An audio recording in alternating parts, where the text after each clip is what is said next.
The live TV, सच सबसे आगे।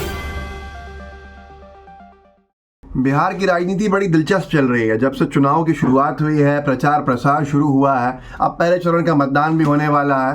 केंद्र बिंदु जो है हर चीज़ के विवाद के, वो है नीतीश कुमार जी।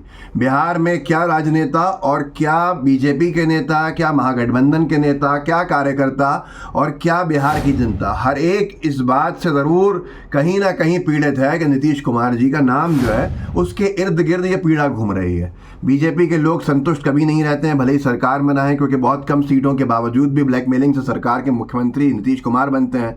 तो बीजेपी के नेताओं को लगता है कि उनका अधिकार मारा गया, और ऐसे ही झूठ बोल के ठगने का काम, धोखा देने के काम वो कांग्रेस और आरजेडी को कर चुके हैं। और कार्यकर्ता तो नाराज़ ही है, और बिहार की जनता अब सबसे बड़ा दोषी भी उन्हीं को मानती है कि जो हालात ख़राब हैं वो उन्हीं की वजह से है। पलटू राम नाम मशहूर हो गया है। तेजस्वी यादव जी मंच पर पहुँचे, पलटू राम को लेकर विवाद वहाँ चल ही रहा था। जो तेजस्वी यादव जी ने एक ऐसी बात कही पलटू राम पे लेके, चाचा को लेकर, नीतीश चाचा को लेके, कि पूरे के पूरे जो सामने लोग थे उनका जोश से भरा हुआ उत्साहित स्वर, एक सुर में उनकी हामी भरना हुआ नजर आया। नीतीश कुमार जो तेजस्वी यादव जी ने जो आरोप लगाया वो बड़ा गंभीर है, और बिहार की राजनीति में एक टर्निंग पॉइंट भी साबित हो सकता है कि फर्स्ट बिहार झारखंड ने लिखा है इसको कि कैसे जो 10 लाख नौकरियां देने वाले थे महागठबंधन की सरकार में, अगर नीतीश कुमार जी नहीं धोखा देते तो अब तक 10 लाख लोगों को नौकरियां मिल चुकी होती और ये एक वर्ल्ड रिकॉर्ड बन चुका होता। पर वो धोखा दे के चले गए और वो नौकरियों का जो पूरा खाका था वहीं का वहीं ध्वस्त हो गया। मैं आपको वीडियो दिखाता हूँ, देखिए। चाचा जी तो पलट गए। बताओ, चाचा नहीं पलटे होते तो अब तक 10 लाख लोगों को नौकरी मिल गया हो। तो ये हाल है नीतीश कुमार जी के लिए, मुसीबत ही मुसीबत है। सबसे बड़ा सवाल ये है कि तेजस्वी यादव ये कह सकते हैं कि उन्होंने जो 10 लाख नौकरियों का खाका तैयार किया था नीतीश कुमार जी का, सरकार में धोखा दे के गिराने के बाद वो सपना वहाँ अधूरा रह गया, आगे करेंगे क्योंकि सरकार में नहीं। लेकिन नीतीश कुमार जी एक लफ्ज़ नहीं कह सकते हैं क्योंकि निरंतर वो सरकार में बने ही हुए हैं।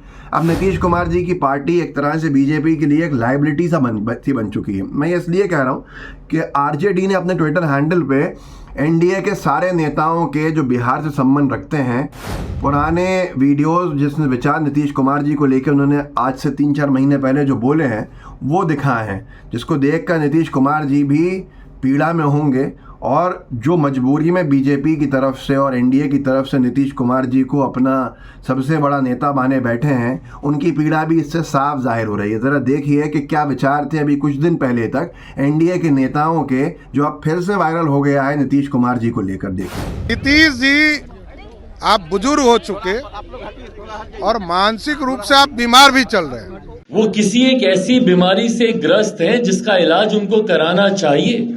ऐसे मानसिक हालात वाले व्यक्ति को एक प्रदेश की जिम्मेदारी नहीं दी जा सकती। हमको लगता है कहीं न कहीं उनकी दिमाग में कोई कमजोरियां है। तो इसलिए मुझे लगता है कि नीतीश कुमार किसी गंभीर मानसिक बीमारी से ग्रसित हैं। नीतीश कुमार जी एक गौन केस लगते हैं कि ये व्यक्ति अब लोगों की मानस से गिर गए।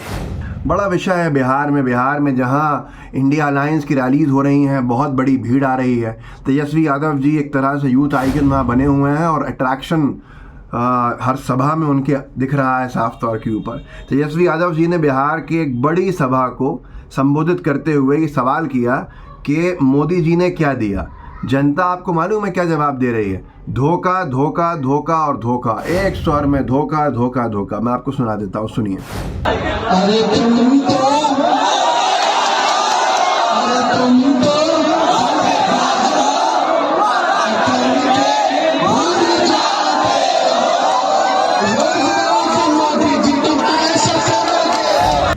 तो ये हाल है आज बिहार में, जहाँ जाइए वहाँ विरोध है। और कहीं ना कहीं बिहार, महाराष्ट्र, ऊपर के राज्यों में ये बहुत बड़ा झटका बीजेपी को दे रहा है, और बीजेपी भी इसको अच्छे से समझती है। इसीलिए हर संभव प्रयास बीजेपी कर रही है, चाहे वो ध्रुवीकरण का हो, चाहे वो तोड़ फोड़ का हो, नेताओं को तोड़ने का हो, नेताओं को डराने का हो, विपक्ष के अपनी पार्टी में शामिल कराने का हो, सब है। और महाराष्ट्र में इसलिए कह रहा हूँ कि महाराष्ट्र में सबसे ज़्यादा हालत ख़राब है तो गोदी मीडिया का गठबंधन है, जिसकी वजह से सब कुछ चल रहा है। नहीं तो हालत इतनी ख़राब है गोदी मीडिया के बाद अगर देखा जाए बीजेपी की और एनडीए की, कि वहाँ 42 सीट्स हैं और लोग हर कोई कह रहा है कि 32 से 33 सीट्स इंडिया अलायंस जीतेगा इस बार, और एनडीए के पास 9-10 सीट्स ही आएंगी। आप में से बहुत से लोगों को अतिशयोक्ति लगती होगी, ज़्यादती लगती होगी बोलने में, एग्जेजरेशन जिसे कहते हैं वो लगता होगा। तो नवनीत राणा है, और नवनीत राणा जो हर हाल में बीजेपी के साथ ही दिखती हैं, भले वो निर्दलीय जीती हों, वो चुनाव लड़ रही हैं। और न्यूज़ 24 ने उनका बयान छापा है कि पार्टी के कार्यकर्ता इस भ्रम में ना रहें कि प्रधानमंत्री मोदी की हवा है, इसलिए चुनाव को हल्के में नहीं लेना है। महाराष्ट्र के अमरावती से चुनाव प्रचार के दौरान बीजेपी नेता नवनीत राणा ने कहा। पिछली बार ये निर्दलीय जीती थी, इनके पति निर्दलीय विधायक बने थे, ये निर्दलीय सांसद बनी थी, बीजेपी ने इनको टिकट दिया है। इस बार इन्होंने बहुत सी नफरतबाजी के कैंपेन्स चलाए, बीजेपी को खुशी हुई होगी कि ये नफरतबाजी बड़ी आगे निकल रही हैं। तो अब जब ये चुनाव लड़ रही हैं तो ये अपने कार्यकर्ताओं से, बीजेपी के कार्यकर्ताओं से ये कहती हुई दिखाई दी कि इस भ्रम में ना रहें कि प्रधानमंत्री मोदी की हवा है, इसलिए चुनाव को हल्के में नहीं लेना है। आप सोचिए, ये भी जानती हैं कि प्रधानमंत्री मोदी जी की कोई हवा नहीं है। तो ये आपके सामने है, इस वीडियो को आगे बढ़ाइएगा, लोगों को आप जागरूक कर सकते हैं, ज़रूर कीजिए।